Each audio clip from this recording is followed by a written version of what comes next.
have said in the past the business landscape in 20 years will look very different, and that aid, trade and economic policies of today will determine what those businesses look like. What, in your view, needs to change in order for businesses to prioritise what people are calling a shared prosperity over financial performance? Perhaps if we can take aid and maybe economic policy first. The most important thing I think we need to establish is that we need to change the structures of business. So if we have ongoing models that give power exclusively to investors and give priority exclusively to profit maximization, then we'll keep having the same results that are causing spiraling inequality, stretching the planet beyond its boundaries. So we need to use whatever tools we can to try to shape what those models are, what incentives they have, what kind of models start emerging. Economic policy is critical. There needs to be a vision that we need an economy populated by businesses that are structured to prioritize the interests of a whole range of stakeholders and the planet. And that means that we need to change tax systems, we need to change the way business is taught in business schools, we need to change accounting systems, so we're counting the right things, not just profit maximization. And critically, we need to also ensure that developing countries who are on their own trajectory aren't importing the same outdated 20th century models of profit maximization that we've had in the West and in northern countries, which are now causing all sorts of problems that we're trying to deal with. Now, you're heavily involved in the fair trade space specifically. What do you think fair trade, what role do you think fair trade plays in this sort of transformation you're talking about? Well, fair trade does a number of things. It connects producers with consumers.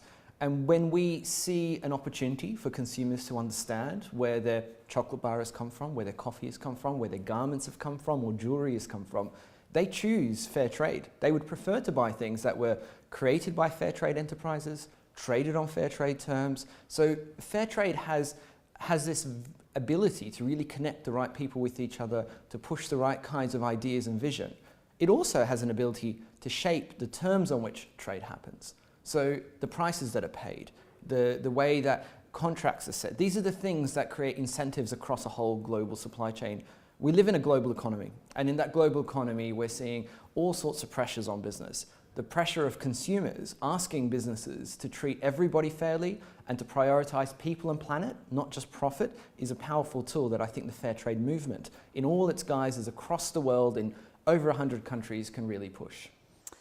It sounds very compelling, but what might be the barriers to adopting something like fair trade, a fair trade model across the board?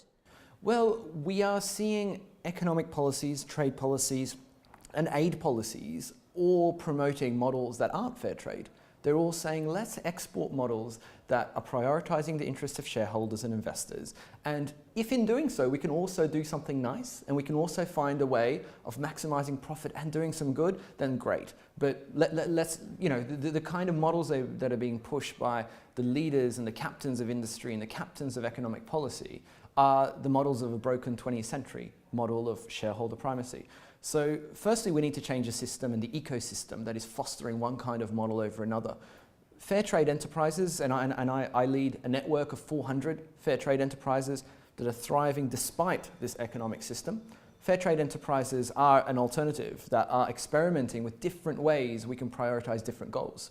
They're being commercially viable, but at the same time, they're saying what really matters is people and planet. And that core of DNA means that we need an ecosystem that is channeling finance, that is channeling public policy, that is channeling consumer awareness in a direction that is supporting those sorts of enterprises. It's a tough challenge. It's going to be really difficult to change our mindsets about what business could look like. But I think fair trade, particularly fair trade enterprises, can demonstrate that an alternative is possible. We just now need the willpower to create an ecosystem that fosters it. In a previous life, you used to work as a private sector advisor to Oxfam. I'm interested in that role. What kind of advice did you give businesses? I gave a lot of advice, and there was a journey I went on myself from saying, let's make sure we're being transparent, let's make sure we're sending the right signals, particularly down the supply chain, to the last couple of years in that role. I really focus on the fact that if you want to change the way some of the most disempowered, some of the most marginalized people in your supply chain are affected, then you need to buy from enterprises that are structured to prioritize those people's interests. Big global companies like Mars or Unilever or Coca-Cola might not be able to change their business structure. They're owned by particular shareholders, their board is managed to benefit those particular shareholders, but they can decide who their suppliers are.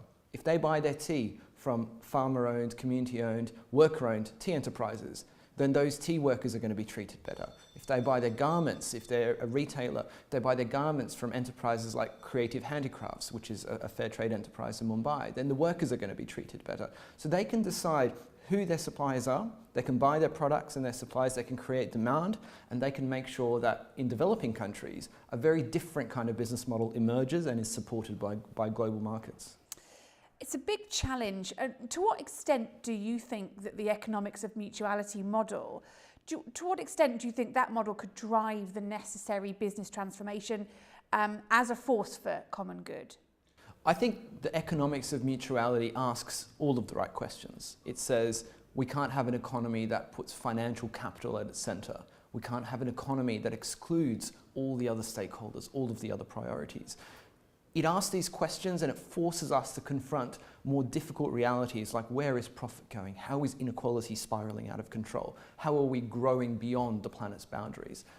If we can push the conversation and keep it honest on those sorts of topics of how power is distributed and how priorities are distributed in business, then we will force all of the other decision makers to confront them.